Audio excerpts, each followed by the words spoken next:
Hey everybody, it's Ron from Pick Dawgz, and welcome back to the NFL edition of Ron's Rundown. We're going to go over the Sunday and Monday games in the NFL for Week 9. If you like what you see, make sure to hit that thumbs up button and subscribe. Put your football picks in the comments section below. And if you're looking for my best bets, you can find those at the Premium Picks tab of pickdawgz.com. There's also a link in the description. And also, I'm running my college basketball season pass at a special preseason price. You can find that at Pick Dawgz Premium. Alrighty, here we go. Here is the games for Week 9 in the NFL.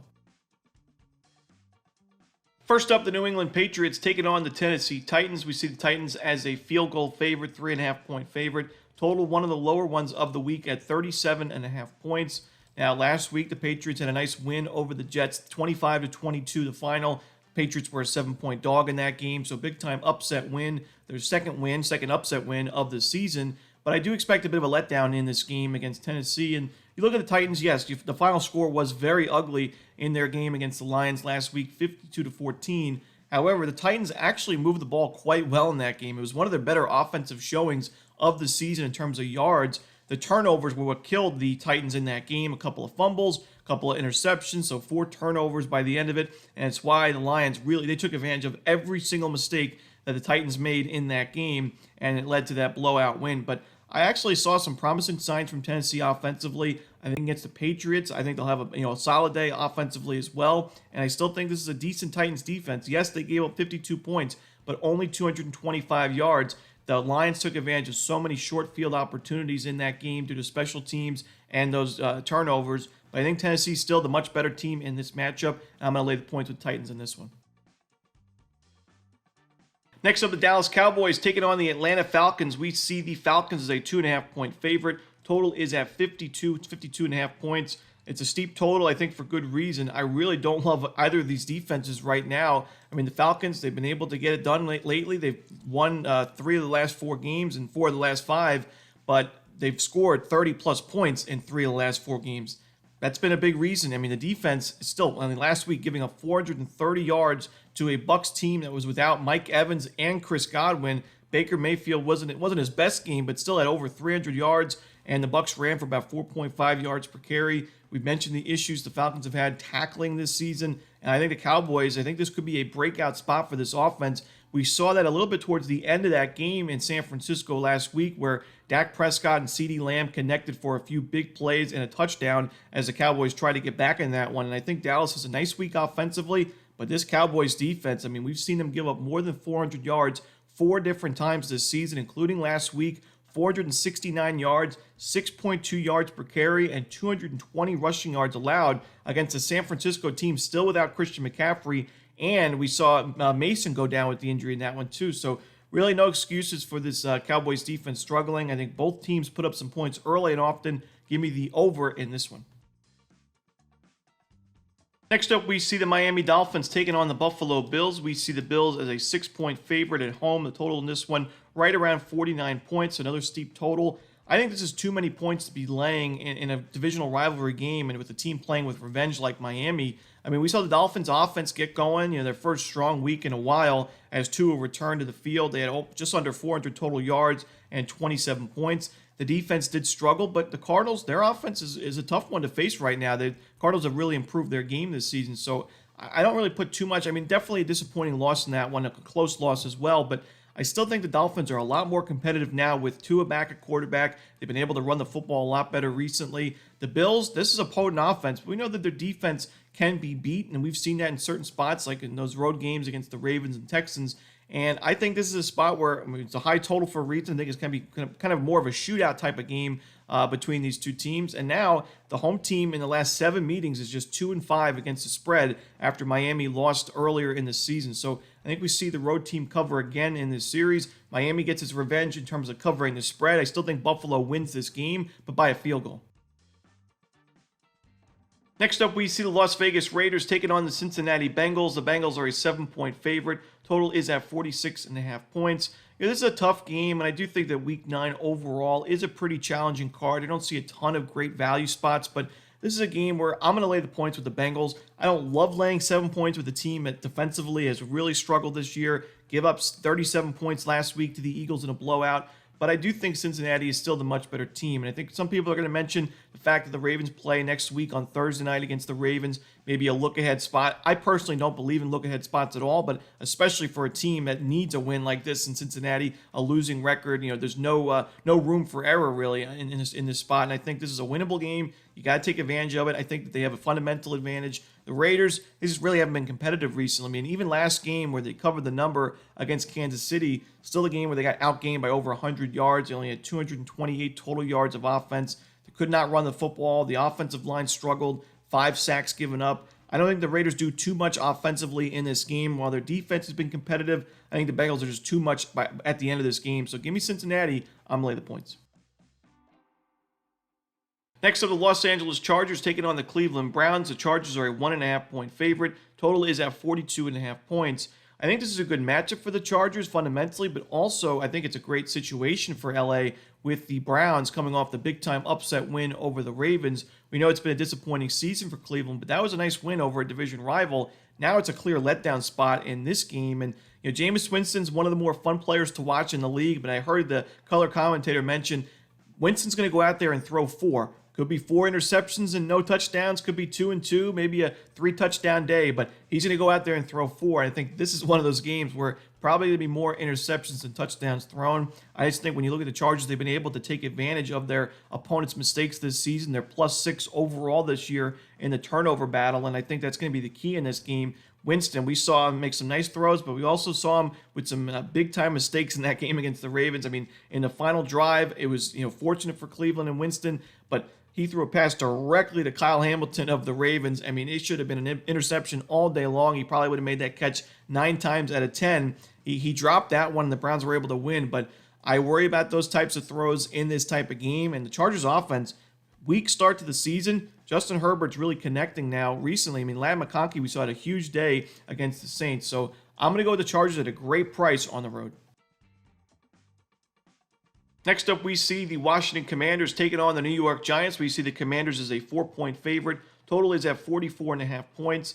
I think the Commanders are going to be one of the more popular plays this week in the NFL. I'm going the other way with the Giants plus the points. I think this is a very clear letdown spot for the Commanders. We talk about the Browns, but I think this one even more so with the Commanders coming off the comeback win over the Bears, and not just the comeback win, a game where Jaden Daniels makes one of the best throws and one of the best Hail Mary plays we've seen in the last decade plus. Such an emotional win for the Commanders at home, especially a team that's been struggling the last few years, now 6-2 going into this week. But the Giants have had good success against these Commanders in recent years, and even in week 2 when they lost that game by 3, it was a very competitive game. The Giants defense did better against the Commanders offense than most teams have done this year. And if the Giants had Graham Gano or a kicker available in that game, they very well could have won that game or should have won that game, as they were forced to go for it on 4th down and some 2-point conversions because they didn't have a kicker in that one. That was the infamous game early in the season. But the Giants last week, almost 400 total yards of offense against a good Steelers defense. They ran the ball very well. The Giants have really found something here in Tyrone Tracy, who's had a great run recently. Probably going to be the starting running back pretty soon for New York, and I like their chances to at least cover the number, but honestly, I think the Giants win this game outright. Next up, the New Orleans Saints taking on the Carolina Panthers. The Saints are a 7-point favorite. Total is at 43.5 points. Definitely not the best game on the board in terms of entertainment value, but with Derek Carr now back for the Saints, I do think the Saints take care of business in this one, pick up a win and a blowout win and a cover. I just think when you look at the Carolina Panthers, we know it's been a disaster season for them, and I backed them plenty of times at the beginning of the year. I can't take them in this spot. I mean, this is a Panthers team last week, 14-point loss against the Broncos is a sizable dog. Really weren't competitive in that game on either side of the ball. I think that's the key. Going into the season, I thought that the Panthers, defensively last year played pretty well, and I thought going into this year we're going to have a pretty sound defensive team. That hasn't been the case. I mean, they've been one of the worst defensive teams in the NFL as well. They've struggled against the pass and the run, and with the offense being so anemic on the other side, it's just a recipe for disaster. So for right now, if we're getting decent prices like we see in this game with the opposition, I'm going to go with the Saints and lay the points. Next up, the Denver Broncos taking on the Baltimore Ravens. We see the Ravens as a 9.5-point favorite, so one of the bigger favorites of the week. Total is at 46.5 points. The Broncos are 1 win away from cashing their over of their win total at 5.5 in the preseason. It's definitely been a much better year than expected for Broncos fans. And, Bo Nix has had one of the better rookie seasons this year. But I still think the Ravens are the much better team in this game. And now at home, coming off a pretty frustrating loss against the Browns, I think this is a good spot for the Ravens to put together a blowout win. I mean, this is an offense that's putting up 452 yards per game this season, 30 points per game. Yes, the defense has had issues, particularly in the secondary recently, and they've dropped a lot of interceptions recently, which I hear they're working on in practice quite a bit. But I think the Ravens still, will be able to pick their number offensively in this ball game, put up 35 plus points, and then the defense finds enough stops in this game and forces enough turnovers to be able to win it and cover the numbers. So give me the Ravens in this one. I'll lay the big number. Next up, we see the Jacksonville Jaguars taking on the Philadelphia Eagles. This is the first 4 p.m. Eastern game on CBS. The Eagles are a 7.5-point favorite. Totals at 45.5 points. I don't love backing teams, especially laying this many points after blowout wins like the Eagles had against the Giants and the Bengals. But for me, there's no other choice. I mean, I just think that the Eagles will be able to score plenty of points against one of the weaker defenses in the league in Jacksonville. And I don't think Jacksonville's going to have the answers. So I'm going to lay the points here with Philadelphia at home. Next up, the Chicago Bears taking on the Arizona Cardinals. The Cardinals are a 1.5-point favorite. Totals at 44.5 points. These are two improved teams this year. The Cardinals now 500 record going into this game, and the Bears above 500 at 4-3. But I like Arizona in this one. I just think this offense is really rolling. Not necessarily when you look at the game logs and the box score in terms of yards per game or points for, but this offense, the offensive line's given up 1 sack in the last 4 games combined. Kyler Murray definitely plays a role in that and his ability to get out of the pocket. But, I think that this team is a dangerous one in this division, a division that's kind of wide open right now. And the defense, we knew going into the season on paper, looked like one of the weaker ones in the league. But I think it's been better than expected. The offense can kind of counteract the issues defensively. And the Cardinals now winners of 3 of the last 4 games, including big wins against some tough teams on the road against San Francisco, on the road against Miami. They took down the Chargers, who are playing pretty well this year. So I like the Cardinals' form right now, and it's never easy to recover from a loss like that to the Bears. It's kind of a similar letdown spot for Chicago after an emotional loss against the Commanders on that final play. So give me the Cardinals in this one. I'm going to lay the short number at home. Next up, we see the Detroit Lions taking on the Green Bay Packers. We see the Lions as a 3-point favorite. Total right now is at 48 points. Now, when you look at both of these teams, they're on win streaks. The Packers are on a 4-game win streak. The Lions have won 5 straight. I would think that the Packers have kind of been flying a little bit under the radar, though, in the NFC North, because the Lions, they've been able to win and win big. They've scored 40-plus points in 3 of their last 4 games, including 52 in that last game against the Titans. But, even Dan Campbell said it wasn't their best performance last week. They gave up 416 yards to a Titans team that really had not done anything close offensively up until that point. And when you look at the previous week against the Vikings, very, very close game, back and forth type of game. I think this is going to be the same kind of game. I think the Packers are a live dog at home. They've been just as impressive, defensively. This team has been one of the better teams in the league. I mentioned Jordan Love, sometimes the decision-making issues. He has 9 interceptions so far this year. That could certainly show up in a game like this, but I think at the very least, the Packers cover the number in a game that 3 points, it might be a field goal game either way, but could also finish like the Vikings' final score, 31-29 within that number. So I think those 3 points are key. If you can get 3.5, even better, but give me Green Bay plus the points. Next up, the Los Angeles Rams taking on the Seattle Seahawks. We see the Rams now as a 1.5-point favorite. Total is at 48 points. This is a tough one. The Rams coming off a nice win on Thursday night against the Vikings, while Seattle did struggle against the Bills quite a bit. But the Rams have just not been the same team on the road as they've been at home. You look at their home numbers, 24 points per game scoring-wise. They've only given up 21, and their wins have all been at home against the Niners, the Raiders, and the Vikings. But on the road this season, the Rams are 0-3 straight up. They have given up 30 points per game on the road and only scored 16 points per game.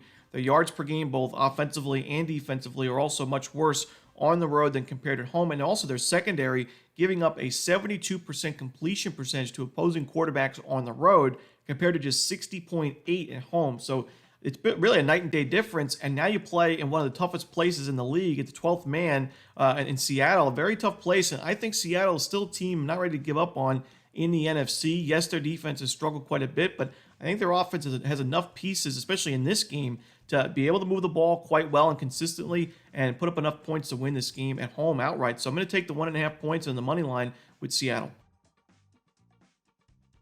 Next up, we see the Indianapolis Colts taking on the Minnesota Vikings. The Vikings are a 5-point favorite. Total is at 46.5 points. Joe Flacco now the starter for the Colts at quarterback after Richardson's struggles recently. I think it does make sense. I think he right now gives the Colts their best chance to win, but certainly not giving up on Anthony Richardson in terms of his future. I've seen a lot of people say, oh, he's a bust, he's done. He's still certainly a very talented player. The decision-making has to be worked on. The avoidance of injuries. I mean, we know that the injuries have piled up both in collegiate play and in the NFL thus far, but I still think that Richardson's a good prospect to have, whether it's with the Colts or a different team. But in this particular game, I'm not giving up on this Vikings defense, which has struggled the last couple of weeks, but it's also played some pretty tough matchups. Thursday night against the Rams and then against the Lions, of course, a couple of weeks back. I still think defensively one of the better teams in the NFC, and this is a game where I don't really love laying this many points in a spot like this. I do think it's a bounce-back week for Minnesota. I think they get the win, maybe not the cover. I'd rather just take the under in this game. I think the Colts defense has been one of the weaker ones in the league overall this year, but it's made improvements recently, particularly against the run, and they've been able to get some more pressure on opposing quarterbacks recently with 4 sacks in their last 2 games. So give me the under. Not my favorite game on the board, but I'll lean towards the under. Next up, we see the Tampa Bay Buccaneers taking on the Kansas City Chiefs on Monday Night Football. This one's going to be 8:15 Eastern on ESPN. The Chiefs are an 8.5-point favorite. Total is at 45.5 points. I like the Chiefs in this game. I just think that this defense has been unreal this year. I mean, we always hear about Mahomes, Kelsey, and the superstar offensive players that the Chiefs have, but this defense has been outstanding, only giving up 18 points per game. They've been great against the run, giving up just 3.5 yards per carry and 82 rushing yards per game. And the secondary has also been strong.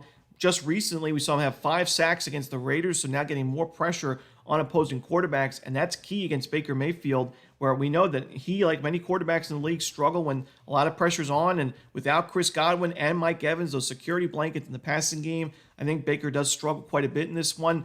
Now, defensively, Tampa Bay, I honestly thought they didn't have the worst performance against Atlanta last week. I mean, giving up 31 points, still not great. But for me, I like the Chiefs, and I like the under in this game. I think it's just going to be one-sided, low-scoring game, and give me the Chiefs laying the points. And that's it. Those are the games for Week 9 in the NFL. Hope you enjoyed this video. If you did, don't forget to hit that like button and subscribe. Put those football picks in the comment section below. Again, if you're looking for my best bets, you can find those at Pick Dawgz Premium. As always, this is Ron Romanelli. Good luck.